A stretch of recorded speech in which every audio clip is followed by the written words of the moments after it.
Ya, dan pemirsa, untuk membahas tema kita pada hari ini di studio telah bersama kami Ibu Irma Huta Barat selaku pengagas dari Citarum Care. Selamat malam Bu Irma. Selamat malam, Renat. Sehat Bu ya? Alhamdulillah. Baik, ini pemirsa juga pasti ingin tahu sebenarnya kondisi Sungai Citarum saat ini seperti apa sih Bu?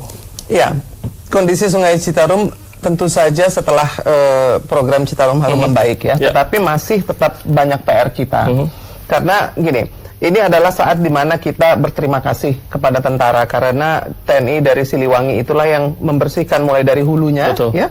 Pada waktu itu Pangdamnya Pak Doni Monardo, Majen Doni Monardo yang mulai dengan membersihkan hulunya di Gunung Wayang di situ Cisanti. Nah, ketika kita membersihkan memang harus dimulai dari sumbernya. Baik. Ya. Sumbernya dulu dibersihkan pada waktu itu, sumbernya itu masih kotor, ada ban mobil, ada botol-botol plastik dan banyak ganggang keruh, lalu airnya juga mengandung merkuri. Ikan-ikannya juga mati di sana. Nah, sekarang sudah baik, di Cisantinya sudah bagus. Sepanjang Citarum yang 269 km itu menurut Presiden kan udah ada perpresnya. Betul. Ya. Itu akan beres dalam waktu 7 tahun. Menurut saya 7 tahun itu bisa beres apabila kita serentak melakukan banyak pekerjaan rumah, misalkan pabrik-pabrik berhenti, tidak lagi membuang limbah, paling tidak yang di dataran tinggi di atas 650 di atas permukaan laut, itu kan harusnya tidak ada pabrik, tetapi ada pabrik. Nah, jadi kalau dari hulu kotor, yang di hilir ini tidak bisa apa-apa, tidak berdaya. Jadi di sini tidak hanya pemerintah, namun masyarakat juga harus berperan gitu Bu ya, Sungai Citarum ini. Sangat. Nah, ini informasi kan sudah 4 tahun ini gerakan Citarum Care memang digagas juga salah satu oleh Bu Irma, berjalan gitu. Nah, ini kira-kira yang telah dilakukan, langkahnya apa saja sih Bu Irma?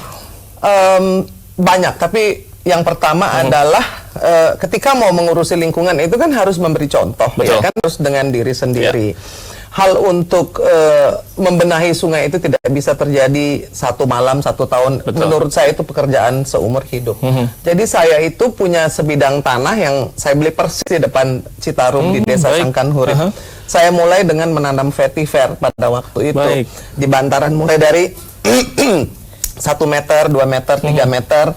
Lalu saya mengajak teman-teman untuk datang menengok ke Citarum, menengok ke Cisanti, karena dengan melihat dan peduli maka turun mungkin langsung akan begitu ya. tantangan. Iya atau enggak tidak akan berhasil.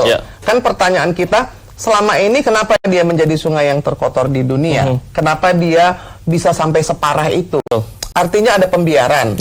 Artinya tidak pernah ada yang dengan sungguh-sungguh kemudian memulai mengidentifikasi lalu membenahi dan mengevaluasi, ya kan?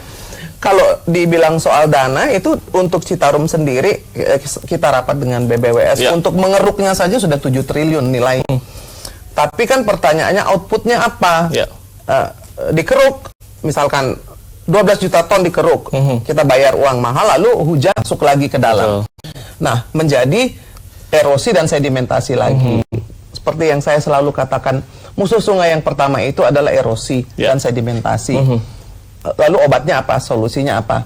Nah, kita punya vetiver sistem bioengineering atau bioteknologi yang menggunakan tanaman, habis dikeruk, itu ditanemin dong. Sehingga menahan gitu ya, salah satu fungsinya, barikade. Jadi tidak ada lagi tanah ataupun racun ataupun limbah yang masuk ke dalam sungai, ke dalam danau atau mata air. Yang pertama. Yang kedua, tidak perlu mengeruk setiap tahun karena biaya yang paling banyak itu dikeluarkan untuk pengerukan. Jadi kita bisa menghemat uang triliunan dengan menanam vetiver ini, lalu juga menjadi hijau karena bantaran sungai itu tidak bisa dibeton sebetulnya. Harus memang ditumbuhi dengan beberapa tanaman, salah satunya vetiver. Nah, ini terkait dengan vetiver tadi, kenapa pilihannya tanaman vetiver dan sebenarnya tanaman apa sih ini Bu? Ya, sebetulnya itu jenis rumput. Saya mempelajari ini sudah sekitar 8 tahunan, ya kan. Vetiver itu sistem, jadi bukan tanamannya, ada sistem yang disebut juga sebagai bioteknologi atau teknologi hijau. Dan ini sudah diperkenalkan oleh World Bank sejak awal tahun 80-an sebetulnya ke banyak negara. Di Thailand sendiri karena rajanya itu adalah botanis almarhum ya. Dia menyuruh dan menghimbau dan mewajibkan agar semua infrastrukturnya dipasangi vetiver. Infrastruktur itu kan jalanan yang sering rusak. Musuhnya infrastruktur itu kan ada 3, air, dan air. Air, dan air, berarti air semua. Ya.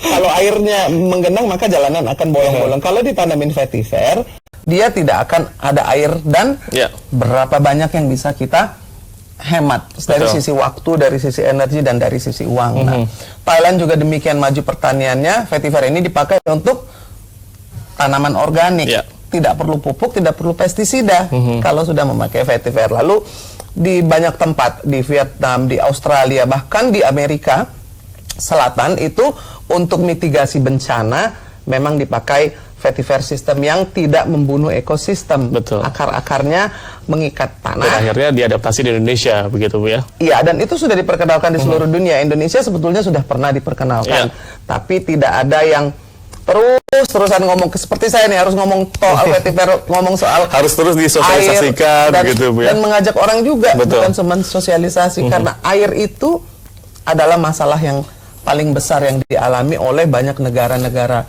Bukan hanya berkembang, negara maju juga krisis air. Betul. Gitu, Bu Irma, ini kan kalau kita lihat ataupun seperti kita ketahui juga, Sungai Citarum merupakan sungai terpanjang seprovinsi Jawa Barat. Ya, nah, ini kan dilakukan penanaman vetiver. Sebenarnya metode yang dilakukan ini seperti apa sih Bu? Apakah memang ada titik poin-poin yang diprioritaskan begitu? Gini, seharusnya 269 atau 300 km itu ditanami vetiver semua, sehingga tidak perlu kita mengeruk lagi. Ya, kita sudah memulainya. Tadi ada yang di TV di sektor 6 ya, lalu sektor itu adalah pada waktu itu Pak Doni Monardo membaginya menjadi 22 sektor, dari sektor 1 sampai sektor 22. Nah, sektor 6 itu di dekat desa saya di desa Sangkan Hurip di sektor 7. Itu tanah yang tadinya longsor atau erosi ditanami vetiver. Nah, yang ditanami vetiver di Citarum Lama namanya, itu sekarang udah bisa hidup lagi ikan-ikan endemik, lalu ada ikan emas, lalu bisa nanam tanaman lagi, tidak lagi bau, tidak lagi beracun, dan itu sudah dibuktikan dengan biaya yang sangat murah. Betul. Jadi lebih ekonomis begitu ya, Bu? Sangat ekonomis. Rencananya akan dilakukan di beberapa sektor lainnya pastinya, Bu ya? Ya, insya Allah. Harusnya serentak ya.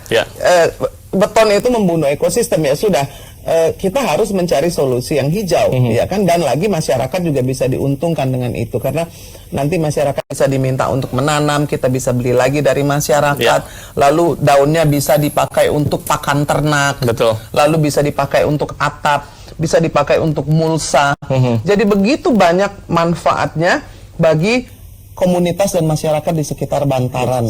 Hal itu adalah satu hal yang sangat penting kalau menurut saya. Itu menjadi salah satu tujuan utama sebenarnya. Betul. Bagaimana mensejahterakan mereka yang tinggal di bantaran. Dan terkait dengan hal ini sebenarnya gerakan Citarum Care sudah digagas sejak 4 tahun yang lalu. Nah, apa hal utama yang memang diinginkan dari Bu Irma sih? Kok oke, kita bantu deh lingkungan di Sungai Citarum ini. Apa yang menjadi tujuan utama? Gini, Citarum itu kan karena dia sudah menjadi sungai yang terkotor di dunia, maka bisa dijadikan contoh. Yang masalah tuh bukan cuma Citarum, Mas Reva. Semua sungai-sungai di Indonesia itu bermasalah. Semua? Hampir semua. Saya pergi ke Kalimantan, saya lihat banyak orang yang menambang, dan itu ada merkuri di sana. Lalu juga di Maluku, di Sumatera apalagi, di Sungai Batanghari itu, bahkan kalau mandi bisa langsung gatal-gatal di tempat yang banyak orang penambang tanpa izin. Artinya apa yang kita lakukan di Citarum ini bisa menjadi contoh, ya kan. Lalu kedua, kita ini kan tidak pernah mengevaluasi apa yang dikerjakan. Kalau ditanya dana yang dikeluarkan itu sudah triliunan. Lalu ditanya, saya dananya dari mana? Nggak ada. Kita mengajak komunitas, lalu ada bekerja sama dengan TNI, Siliwangi, dan ada dibuatlah orang-orang yang peduli, baik dari perorangan, baik dari perusahaan, untuk ikut sama-sama memikirkan dan membantu.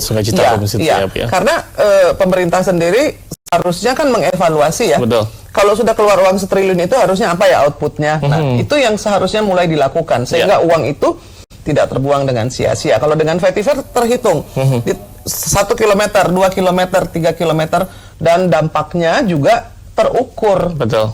Karena gini, membuat proyek Sungai Citarum dengan mengurusi Sungai Citarum itu dua hal yang berbeda. Betul. Kalau kita mengurusi Sungai Citarum, maka kita memperhatikan kualitas airnya dan kualitas sempadan sungainya dan kualitas dari ekosistem yang hidup di dalamnya. Betul.